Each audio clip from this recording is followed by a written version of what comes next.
Tantor Audio, a division of Recorded Books, presents Disentangling from Emotionally Immature People.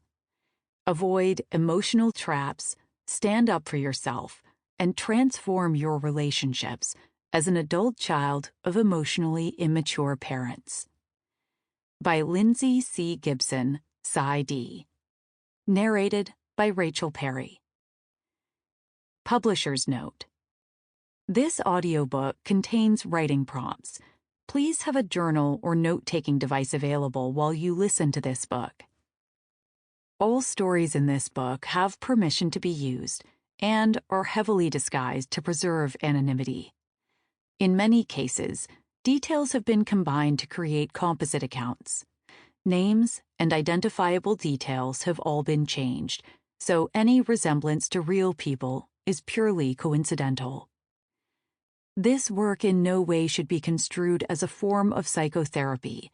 Its purpose is educational only, and it's designed for the entertainment purposes of increasing self-knowledge and the understanding of people. The ideas in this work are based on psychological insights and clinical observation and represent the theories of the author from a career as a psychotherapist. Readers are responsible for seeking professional therapeutic help as needed, and the author and publisher make no representation of this work as a substitute for psychotherapy or clinical consultation. Introduction. You have something inside you that knows what is right and healthy for you, and what isn't, even if you lack the words or concepts to explain why. This internal sensing system tells you, through emotional and physical warning signals, when something is wrong or you're being mistreated. Since childhood, this wordless center in you has recorded the truth of your experiences in its language of memories, emotions, and symptoms. Now's your chance to decipher it. It's been amazing to me how instantly my readers have resonated with the phenomena of what it's like to be an adult child of emotionally immature parents, ACEIP, and to have to deal with emotionally immature people, EIPs, in general. It was as if they had had a piecemeal awareness of what was going on, but hadn't yet conceptualized what they knew. They were missing the theoretical framework that could help them consolidate and finally understand the relational experiences they had lived through. In this book, we're going to give your implicit knowledge a voice. As you read, you will find out what your feelings were trying to tell you, as pieces of your experience click into meaningful place. These feelings will no longer silently burden you. They will become conscious, understandable experiences you can grow from. You will have gained objectivity and room to think. You also will be able to reconsider self-protective childhood behaviors you may have learned to avoid conflict, and reassess how you want to handle emotionally immature, EI, pressures from now on. You may have adapted to EIPs in your early life, but once you become aware of their predictable dynamics, you can change your approach and emotionally protect yourself.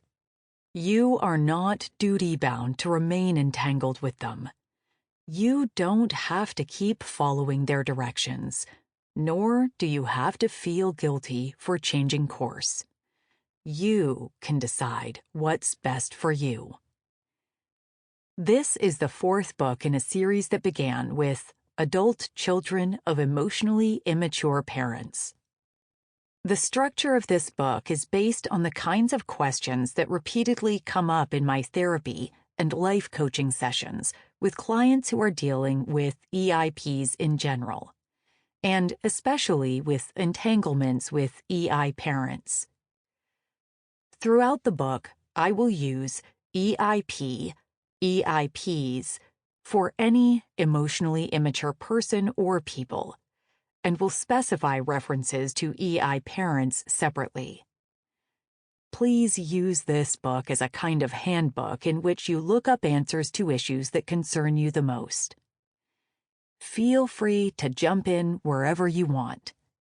Scan the table of contents or index to see what catches your eye to work on. With this book, you will learn to build self-confidence, set boundaries, and establish a more empowered relationship with EIPs in your life. My hope for you is that this book will spark realizations that will explain you to yourself. I'm going to try to put into words what you may already know, what you've sensed but haven't articulated, while giving you ideas for how to improve your approach to life and relationships, not just with EIPs, but with everyone.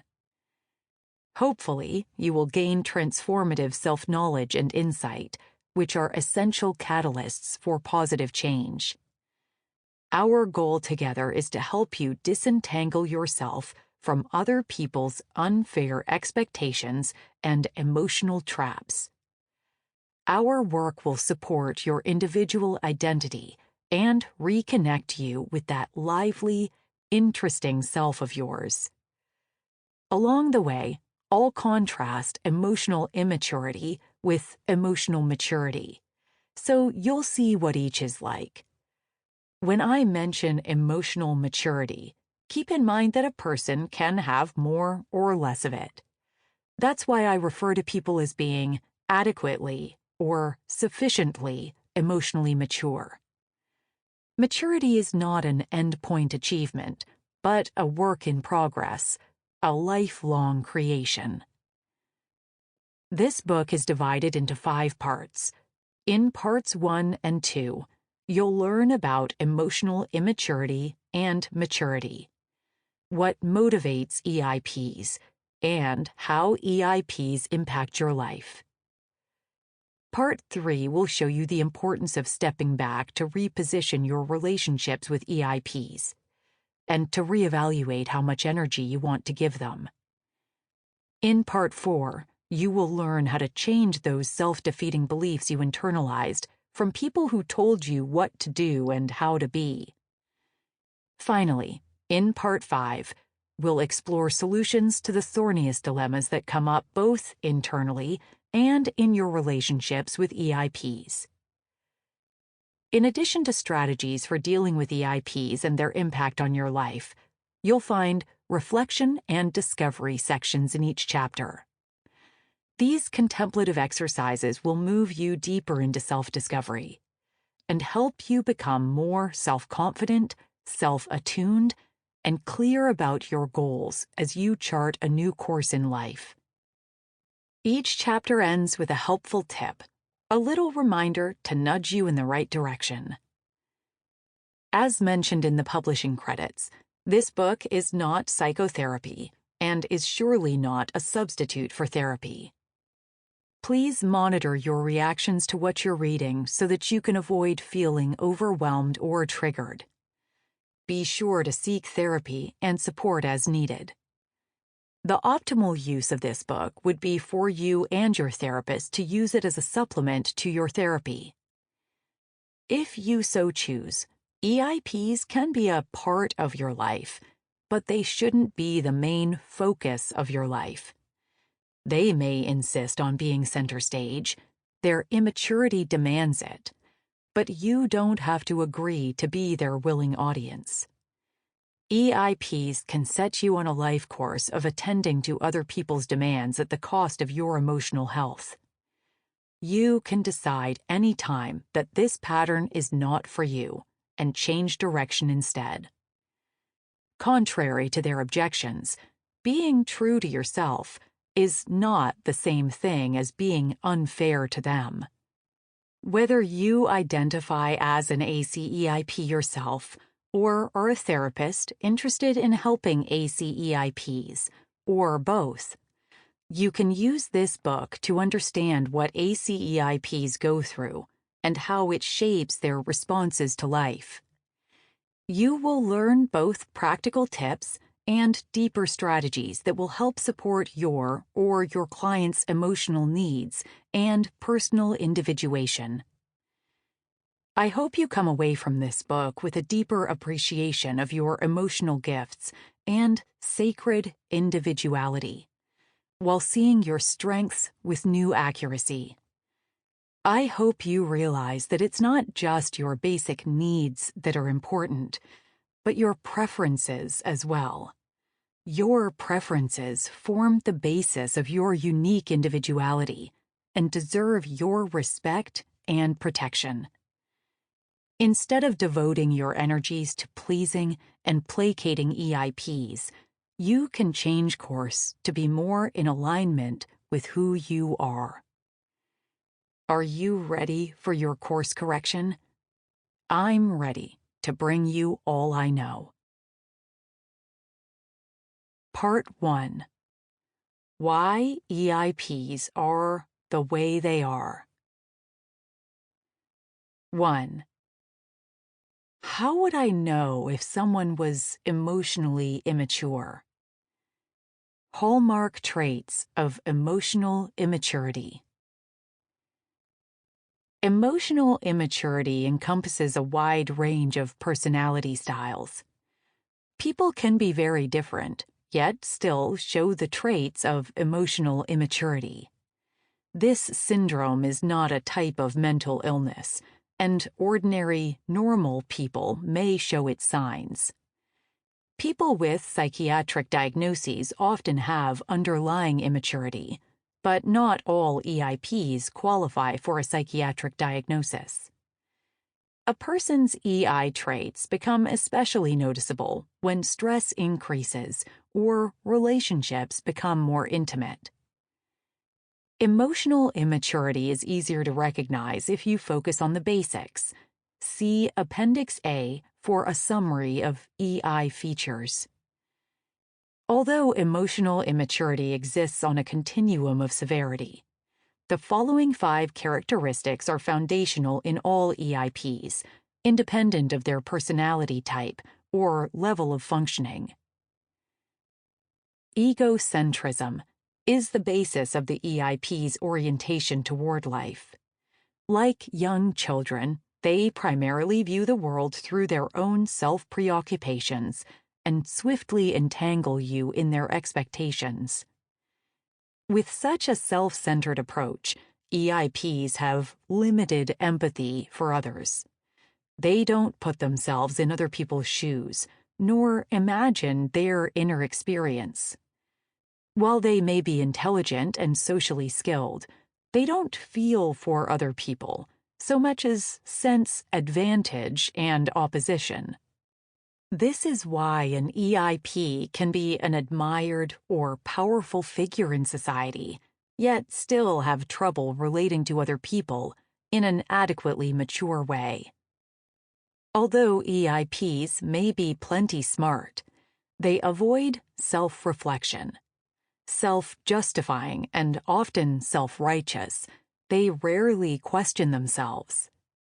They focus on their immediate emotions and desires, seemingly oblivious to how they're impacting others or even their own future. Instead of reflecting on their behavior, they get defensive and double down on their own position if someone gets upset with them. When it comes to getting close to other people, EIPs pull back from emotional intimacy. They have a hard time accepting heartfelt emotion from others, and certainly have trouble giving it. They may seem highly emotional when they blow up or lose emotional control, but that's not the same as emotional intimacy. Emotional intimacy occurs between two people who share and process emotional information with each other, getting to know one another at a deep level. This process need not even be in words. It can be the sense one feels that the other person gets you, and can connect with you in a deeply authentic way. In contrast, EIPs are more likely to become defensive, evasive, or belligerent when others, including their children, try to relate to them with emotional openness and honesty. You can imagine the negative effect this kind of response has on a young child seeking connection. In their approach to the world, EIPs use affective realism, defining reality as what they feel it to be. Their psychological coping mechanisms are immature and simplistic, especially as they deny, dismiss, or distort any reality they don't like. Their lack of rational objectivity means that it's nearly impossible to reason with them once their emotions take hold. Now let's look at some additional characteristics. Some EIPs are extroverted and dominant, while others are more introverted, passive, and dependent. But whatever their style, EIPs tend to be rigid, superficial, rather shallow personalities. They often express themselves in platitudes or cliched sound bites that are lacking in real thought. They are not well integrated psychologically, meaning that conflicting aspects of their personality coexist with no awareness of contradiction. They can say one thing and do another with no embarrassment because they don't notice the mismatch. They focus on the immediate part of a situation, not its whole meaning. Emotionally, they live in the present moment, blurting the first thing that comes to mind and reacting with no regard for the long-term effects of their impulsivity. Their high reactivity also means they are easily overwhelmed, making any problem feel like an emergency to them. EIPs think in simplistic, literal, black and white terms. Logic tends to be used mostly as an opportunistic weapon, not as an essential determinant of their thinking. They typically oversimplify complex topics in ways that make it hard to reason with them.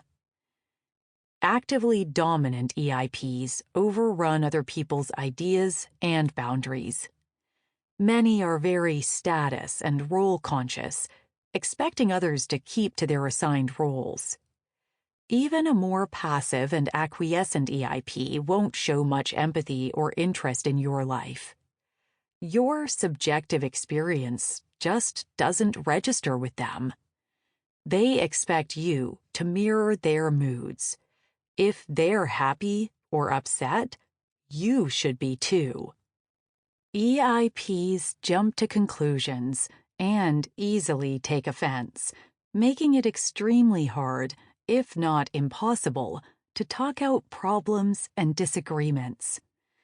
In conversation, they don't listen well because, like children, they are always vying for center stage.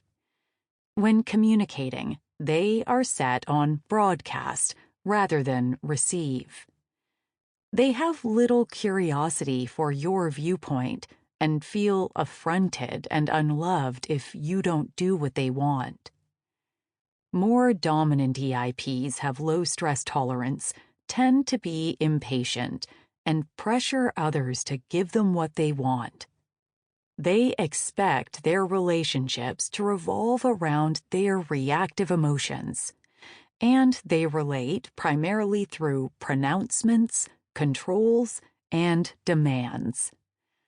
Impatience plus egocentrism means that they take things personally and blame everything on other people. EIPs also can be irrationally stubborn, with hair-trigger defensiveness toward anything that threatens their beliefs or self-esteem. They are prone to meltdowns, making people around them feel rushed, criticized, and fearful of upsetting them further. The more passive EIPs may not be as flamboyant emotionally, but underneath their relatively calm demeanor lurks an implacable egocentrism concerning their agendas and motivations. In close relationships, EIPs expect others to stabilize them emotionally and prop up their self-esteem. The burden of maintaining peace in the relationship usually falls to the other person, because EIPs don't do the emotional work necessary to keep relationships on an even keel. Insensitive to others' feelings, they think that love means giving blanket approval and letting them do whatever they want. Like a young child, an EIP gains power by distressing others until they capitulate. After funneling your attention into an EIP, you'll probably come away feeling depleted and drained of energy. Even the quieter EIPs are instinctively emotionally coercive, controlling you with guilt, fear, shame, or self-doubt. Unless you give in, they will peg you as bad or untrustworthy. And if you do something they don't like, they will confide in other people against you, rather than dealing with you directly. Whether EIPs demand your attention and self-sacrifice, or quietly expect you to prop them up, they have a hard time accepting love. When you act lovingly toward them, they act as if they can't stand to let it in. With such poor receptive capacity, they are like a distressed child who won't let their parents soothe them. The closer you try to get to them, the more they pull back. This is because emotional intimacy threatens to overwhelm and disorganize them. Their fear of emotional intimacy often comes out in irritability, provocations, or conflicts that forestall closeness or vulnerability. Because EIPs project blame onto other people, you might unwittingly accept their confusing distortions and take responsibility for things that weren't your fault. Therefore, it is critically important to maintain healthy detachment and think objectively about their behavior. Let's look at some strategies and reflections that can help you identify the EIPs in your life. Strategy. Did you recognize any of those EI characteristics in the difficult people in your own life? If you like, you can go back and circle the characteristics that fit. Some EI features are less apparent in more introverted or passive EIPs. So in trying to determine if someone fits the EI mold, you might try focusing more on their underlying motivations and view of the world than on overt behaviors. Your next step is to consider if someone's emotional immaturity has affected your self-image and life choices. Emotional immaturity has an interactional impact, becoming most obvious in relationships where your self-worth is at stake. As we'll see later, the way EIPs protect themselves comes at a cost to others. Reflection and discovery. Think of a person who you think might be emotionally immature. How do you feel about considering this person emotionally immature? For instance, do you feel disloyal or unfair, or find it to be a relief? Write down your feelings about this so you have a baseline for later. How have this person's EI traits affected your confidence and sense of lovability? Which EI characteristics have been the hardest for you to deal with? Tip. Because EIPs seem so sure of themselves, their rigid attitudes can suggest strength, passion, or moral righteousness. Their insistence on being right can intimidate you into allowing them to dominate you. In many interactions, you may reflexively doubt yourself when they get threatened and defensive. Understanding these dynamics allows you to not fall under their spell.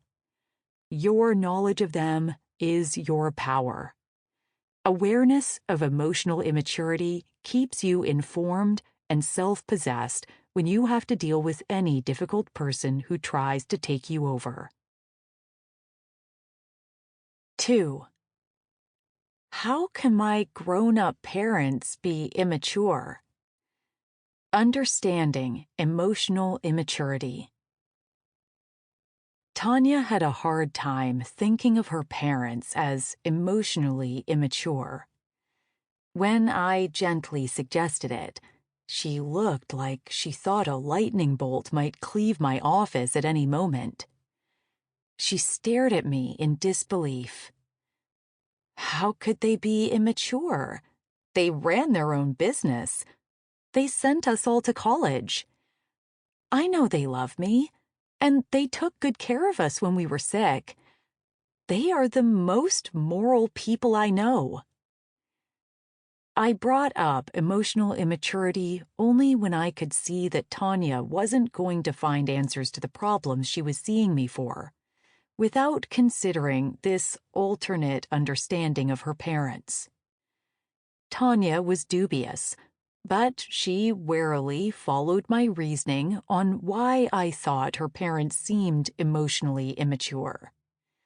It would be many weeks before Tanya was willing to explore her parents' immaturity and the suffering it had caused her. I didn't pressure her because I know how preposterous it can seem to think of your parents as less mature than yourself. Tanya and I first needed to agree on what the problem was before we tried to solve it together. In contrast to Tanya, some clients are relieved to have a name for their parents' behavior.